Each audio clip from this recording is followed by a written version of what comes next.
आज की इस वीडियो में हम लोग रूट का जोड़, रूट का घटाव, रूट का गुना और रूट का भाग करना सीखेंगे। जैसे कि कोई भी नंबर में अगर रूट लगा हुआ हो, रूट में रूट से जोड़ना हो या फिर घटाना हो तो कैसे करेंगे। बहुत ही सिंपल सा तरीका है, चलिए सीखते हैं। पहला हमारा है रूट का जोड़ का कि √5 प्लस √5, यानी जो है यहाँ पे रूट के अंदर सेम संख्या जब रहे, जब रूट के अंदर सेम संख्या को जोड़ना हो तो कैसे जोड़ेंगे। बहुत ही सिंपल है। देखिए इसके रूट के आगे कुछ भी नहीं लगा हुआ, इसका मतलब क्या, एक होगा। इसके रूट के आगे कुछ भी नहीं लगा हुआ, इसका मतलब एक होगा। तो एक और एक मिलकर हो जाएगा पहले हमारा 2। अगर उसके सामने अगर आगे कुछ भी नहीं लगा हुआ इसका मतलब एक है। ठीक, तो एक और एक को जोड़ेंगे, प्लस का चिन्ह है तो 2 हो गया। और देखिए √5 है, √5 है, रूट के अंदर सेम संख्या है तो एक संख्या हम लिख देंगे, यानी 2√5। उसी संख्या को बिल्कुल लिख देना है तो 2√5 हो गया। 1√5 प्लस 1√5 मिलकर 2√5 हो जाएगा। ठीक, चलिए नेक्स्ट है हमारा 4√3 प्लस 2√3। यहाँ पे रूट के अंदर सेम संख्या है, हमें जोड़ने के लिए रूट के अंदर सेम संख्या होना चाहिए तभी हम जोड़ पाएंगे। ठीक, तो यहाँ रूट के अंदर 3 है, यहाँ भी रूट के अंदर 3 है, तो जोड़िए इसे 4√3 प्लस 2√3। पहले इसको जोड़ के लिखेंगे, 4 और 2 मिलकर हो जाएगा 6।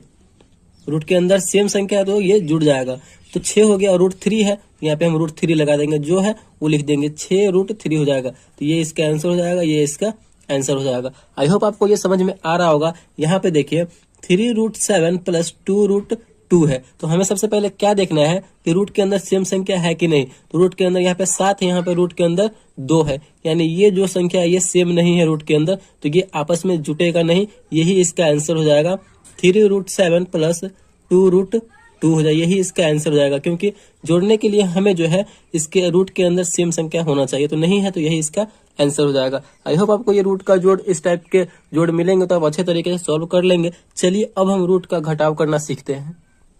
तो नेक्स्ट है हमारा रूट का घटाव। यहाँ पे दिया हुआ है √5 माइनस √5, तो रूट के अंदर सेम संख्या में से सेम संख्या ही घटेगा, बिल्कुल अगर अलग रहेगा तो वो नहीं घट पाएगा। जैसे कि यहाँ पे दिया √5 में से √5 ये घट जाएगा तो कितना बचेगा, 0 बचेगा। यहाँ पे अगर √2 माइनस √2 होगा तो ये भी घट जाएगा, √2 में से √2 घटेगा तो कितना बचेगा, 0 होगा। अगर यहाँ पे रहता √2 और माइनस √3 तो ये नहीं घटता आपस में। ठीक, सेम संख्या होना चाहिए रूट में से रूट में, तभी घटेगा वो। यहाँ पे जैसे कि 4√3 माइनस 2√3 है, तो इसको घटाना है। देखिए रूट के अंदर पहले देखना है सेम संख्या है कि नहीं, तो यहाँ पे रूट के अंदर सेम संख्या है, यहाँ के रूट के अंदर 3 है, यहाँ भी रूट के अंदर 3 है, तो 4 में से 2 घटेगा तो हमारा बचेगा 2, और रूट के अंदर 3 है तो यहाँ पे हम लिख देंगे √3, यानी 4√3 माइनस 2√3 इक्वल टू कितना होगा, 2√3, यही इसका आंसर हो जाएगा। ठीक, नेक्स्ट हमारा 3√7 माइनस 2√2। तो हमें क्या देखना है सबसे पहले कि रूट के अंदअंदर सेम संख्या है कि नहीं। तो रूट के अंदर यहाँ पे 7 है, यहाँ पे रूट के अंदर 2 है, तो ये सेम संख्या नहीं है तो ये आपस में नहीं घटेगा, यही इसका आंसर हो जाएगा। 3√7 माइनस 2√2, यही इसका आंसर हो जाएगा। तो आई होप आपको ये भी समझ में आ गया होगा। नेक्स्ट है हमारा, सीखते हैं रूट का गुना। तो अगला है हमारा रूट का गुना। यहाँ पे है √3 इंटू √3, यानी √3 गुने √3। अगर रूट के अंदर सेम संख्या से सेम संख्या में गुना हो तो जो रूट के अंदर संख्या रहता है रूट से रूट कैंसिल हो जाएगा, और जो संख्या रहेगा वही उसका आंसर हो जाएगा। जैसे कि √3 गुने √3 है, तो यहाँ पे रूट के अंदर सेम संख्या है दोनों में, तो यहाँ पे रूट से रूट कैंसिल हो जाएगा, रूट के अंदर जो संख्या है 3 वही इसका आंसर हो जाएगा। जैसे कि अगर देख लीजिएगा √2 गुने √2 रहेगा तो रूट से रूट कैंसिल हो जाएगा, और जो रूट के अंदर संख्या वही संख्या इसका आंसर हो जाएगा। अगर सेम संख्या रहे रूट के अंदर तब दोनों में ऐसा ही होगा। यहाँ पे नेक्स्ट हमारा 2√2 इंटू √2 है। यहाँ पे देखिए, यहाँ पे रूट के अंदर सेम संख्या है, इसके आगे कुछ नहीं लगा, इसका मतलब क्या, 1 है, तो 2 में पहले हम 1 से गुना करेंगे तो हमारा हो जाएगा 2, और रूट के अंदर सेम संख्या तो रूट में रूट से गुना हो रहा है तो यहाँ पे पहले गुना का चिन्ह देंगे, और उसके अंदर वाला संख्या निकल के आ जाएगा बाहर, रूट से रूट कैंसिल हो गया तो 2 दूना हो जाएगा यहाँ पे 4, तो ये इसका आंसर हो जाएगा। आई होप आपको ये समझ में आ रहा होगा। ठीक, यहाँ पे देखिए, यहाँ पे है नेक्स्ट हमारा 7√2 गुने 2√3 है, तो इसको गुना करना है। यहाँ पे देखिए रूट के अंदर भी है तो अलग अलग संख्या, यहाँ पे रूट के अंदर 2 है, यहाँ पे रूट के अंदर 3 है, तो इसको कैसे करेंगे, पहले आप नंबर वाले नंबर को गुना कीजिए, 7 में 2 से करेंगे तो हो जाएगा हमारा 14।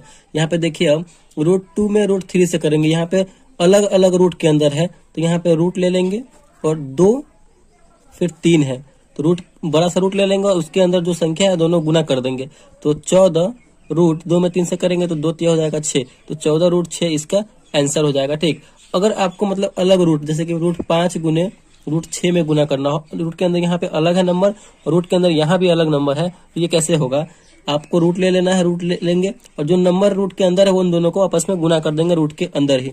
तो 5 गुने 6, 6 पंचे हो जाएगा 30, तो हमारा यहाँ पे 30 इसका आंसर हो जाएगा। आई होप आपको रूट का गुना भी बहुत अच्छे तरीके से समझ में आ गया होगा। चलिए हमारा लास्ट है रूट का भाग, उसको अच्छे तरीके से समझते हैं। तो अगला हमारा रूट का भाग, यहाँ पे है √3 भागे √3। अगर आप सेम संख्या, सेम रूट वाली संख्या में सेम रूट वाली संख्या से भाग देंगे, जैसे कि √3 भागे √3, तो कितनी बार में एक कट जाएगा? तो एक बार में कटेगा।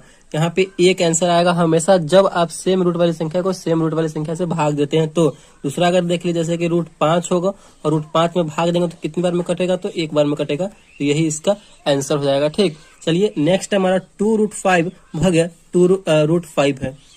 2√5 में हमें √5 से भाग देना है। तो यहाँ पे देखिए ये 2√5 है ना, तो दो जो है गुना में लगा हुआ है √5 के, तो यहाँ पे ये नीचे में भी √5 है, तो √5 से √5 कैंसिल हो जाएगा। सिंगल हमारा क्या बचा? 2, तो 2 ही हमारा ये आंसर हो जाएगा। आई होप आपको समझ में आ रहा होगा कि रूट का भाग भी कैसे करते हैं। नेक्स्ट है हमारा, यहाँ पे देखिए 4√12 में कितना से भाग देना है? तो 2√3 से भाग देना है। ठीक, तो √12 को हम किस प्रकार लिख सकते हैं? √12 को आप लिख सकते हैं √4 गुने √3 लिख सकते हैं कि नहीं? यहाँ पे आपको पिछली में बताया है कि गुना करने के समय कैसे होता है। तो रूट ले लेंगे और रूट के अंदर जो अलग अलग संख्या है उसको अंदर में गुना कर देंगे, तो यहाँ पे नहीं हो जाएगा √12। तो इसको इस 12 को हम इस प्रकार लिख सकते हैं। यहाँ पे लिखिए इस प्रकार 4√4 गुने √3, और भागे में हमारा कितना है? तो भागे में हमारा 2√3, तो √3 से √3 कैंसिल हो जाएगा, और यहाँ से 2 से 4 भी कर जाएगा, 2 दूना 4 दो बार में, तो कितना बचा हमारा? 2√4 बचेगा। ठीक, तो इस प्रकार हम इस वाले क्वेश्चन को सॉल्व करेंगे। तो आई होप आपको समझ में आ गया होगा रूट का जोड़, घटाव, गुना और भाग रूट वाले। जब भी अगर रूट वाली संख्या दी हुई रहेगी, तो अगर वीडियो आपको अच्छा लगा और पसंद आया तो प्लीज वीडियो को एक लाइक कीजिएगा, चैनल पर नया है तो चैनल को सब्सक्राइब जरूर कीजिएगा। Thank you.